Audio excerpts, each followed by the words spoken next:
Bonjour à toutes et à tous, bienvenue sur votre chaîne d'information en continu. Avant de passer au titre de cette édition, on fait un point sur les conditions météorologiques avec de belles éclaircies qui persistent en ce début de semaine. Les nuages sont toutefois un peu présents du côté de Lens ou encore sur la côte d'Opale, entre Boulogne-sur-Mer et le Touquet. Pour ce qui est des températures, quant à elles sont comprises entre 15 et 19 degrés depuis ce lundi, un peu partout dans les Hauts-de-France. Et on commence cette édition avec ce sujet qui fait parler de lui au bureau, notamment depuis le 1er octobre. Eh bien, la loi sur la cigarette électronique a évolué. Ces petits objets remplis de tabac liquide sont par exemple interdits désormais officiellement dans les lieux à usage collectif, dans les bureaux et plus particulièrement les open space. Un affichage d'interdiction de vapoter est désormais obligatoire. Si un inspecteur du travail constate que quelqu'un est en train de vapoter dans un bureau et qu'il n'y a pas de panneau, eh bien l'employeur risque 450 € d'amende et le fumeur 150 € d'amende. Pour les vendeurs de cigarettes électroniques, en tout cas, cette loi est une bonne nouvelle car elle est tout de même plus souple que pour les cigarettes traditionnelles. Les fumeurs de cigarettes électroniques, par exemple, peuvent fumer dans leur bureau si ce bureau n'accueille pas de public. Clément Lebrun est vendeur de cigarettes électroniques et il fait d'ailleurs le point sur cette situation aujourd'hui. Ce qui a changé et ce qui fait que les gens ont l'impression peut-être que ça marche moins qu'avant, c'est qu'il y a moins de boutiques qu'avant. Mais il faut savoir qu'on était une exception mondiale en fait. On avait un nombre de boutiques en France qui avait absolument aucun rapport avec le développement du marché. Pour un marché qui démarrait, on avait, dans une ville comme Lille, par exemple, assez rapidement, entre 10 et 15 boutiques.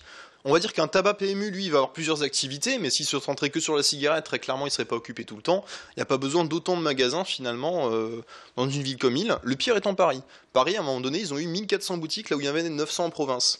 Donc ça n'a aucun sens. Mais ça, je pense que c'est simplement un effet français. À chaque fois qu'il y a, on va dire, des téléphones, tout le monde fait des téléphones, là il y a eu la cigarette électronique, beaucoup de gens l'ont fait, et puis le temps a fait que le marché s'est maturé, que les vrais acteurs qui avaient envie de le faire, qui avaient envie de conseiller les gens de les faire arrêter de fumer, sont restés. C'est devenu au fil des années une véritable arlésienne, mais depuis ce mardi, eh bien, le chantier de construction du canal Seine-Nord Europe pourrait arriver. Ce projet à 4,5 milliards d'euros a été relancé après avoir été mis en place par le gouvernement. C'est en tout cas ce qu'affirme Gérald Darmanin, l'ancien maire de Tourcoing et actuel ministre des Comptes publics. Il a annoncé ce mardi matin qu'un compromis aurait été trouvé. 107 km de canal devraient donc ainsi être remodulés en partant de Compiègne dans l'Oise jusqu'à Aubancheul-au-Bac dans le Nord. 107 km de canal qui pourront donc comporter des bateaux de marchandises qui seront là pour alléger bien sûr le trafic de camions sur les routes. Des plateformes multimodales également, si le chantier se fait, seront posées de manière régulière sur le tronçon du canal Seine-Nord Europe, ce qui créerait de l'activité marchande, c'est le but, mais aussi beaucoup d'emplois, plus de 50 000 selon les espérances des élus favorables à ce projet. Je vous propose d'en savoir plus justement avec Xavier Bertrand ce mardi matin qui s'est exprimé suite à l'annonce de Gérald Darmanin. On a eu une lettre du Premier ministre, nous avons eu l'intervention des ministres, Gérald Darmanin qui n'a pas ménagé sa peine pour aussi faire avancer ce dossier du côté de l'État, d'Elisabeth Borne. Ce n'est pas parce que cette région est sa région natale dans laquelle il a grandi. On ne demande pas plus que les autres, mais on dit que dans cette région qui a longtemps été oubliée, on en a marre des engagements non tenus. Aujourd'hui, on ne demande pas plus qu'avant, on demande tout simplement si la parole de l'État a encore un sens. On nous dit que oui, maintenant vous comprendrez qu'on attend des actes et qu'on attend maintenant que l'État fasse tout ce qui nous a été aujourd'hui confirmé. Philippe Ourdin, le président de la Chambre de commerce et d'industrie des Hauts-de-France, s'est lui aussi exprimé concernant cette annonce de Gérald Darmanin. Je vous propose là aussi de l'écouter. Il est très enthousiaste, bien sûr, à l'idée de voir arriver ce canal Seine-Nord Europe. C'est plus qu'une satisfaction. Nous étions vraiment très contrariés de l'idée de ne pas l'avoir, puisque c'est évidemment l'équipement structurant qui va permettre aux Hauts-de-France de pouvoir travailler sur son idée, sur sa stratégie d'être une plateforme logistique de niveau européen.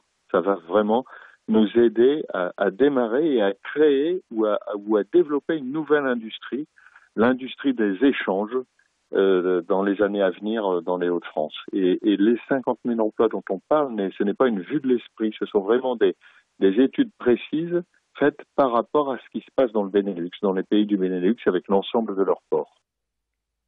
Et place dans cette édition à notre chronique 1 minute pour comprendre. Et justement, on parle du glyphosate avec vous, Estelle Dargent. Bonjour. Bonjour Xavier. Alors aujourd'hui, on va parler, Estelle, du glyphosate, cette substance qui fait polémique en Europe. Son interdiction aujourd'hui fait débat. Alors pour le téléspectateur, Estelle, qu'est-ce que le glyphosate ? Eh bien, c'est un herbicide. On va le retrouver donc dans plusieurs produits désherbants, comme par exemple le Roundup de l'entreprise Monsanto qui est bien connu. Et il est à l'origine de batailles d'experts. Alors en 2015, l'OMS va le déclarer comme cancérogène probable. Mais une autre étude européenne, cette fois, va rejeter ce résultat. Et depuis, eh bien, les experts se penchent toujours sur le sujet. Récemment, des traces de glyphosate ont été retrouvées dans des tests d'urine de parlementaires européens qui s'étaient donc prêtés à ce test. On parle d'ailleurs beaucoup de son interdiction. Où en sommes-nous aujourd'hui ?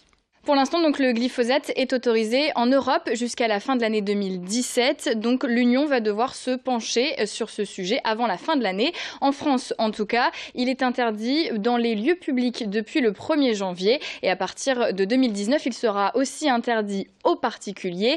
Mais pour la filière agricole, là aussi, ça fait débat. Les agriculteurs craignent en fait une concurrence déloyale si le produit est autorisé en Europe, mais il ne l'est pas en France.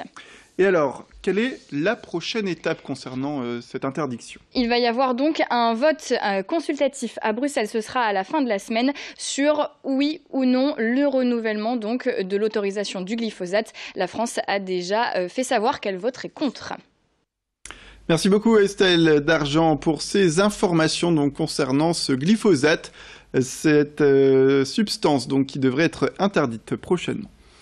C'est la fin de cette édition. Merci à toutes et à tous de nous avoir suivis. Restez avec nous sur votre chaîne d'information en continu. Tout de suite, retrouvez la météo de manière complète avec les températures ville par ville, sans oublier un prochain flash au prochain quart d'heure.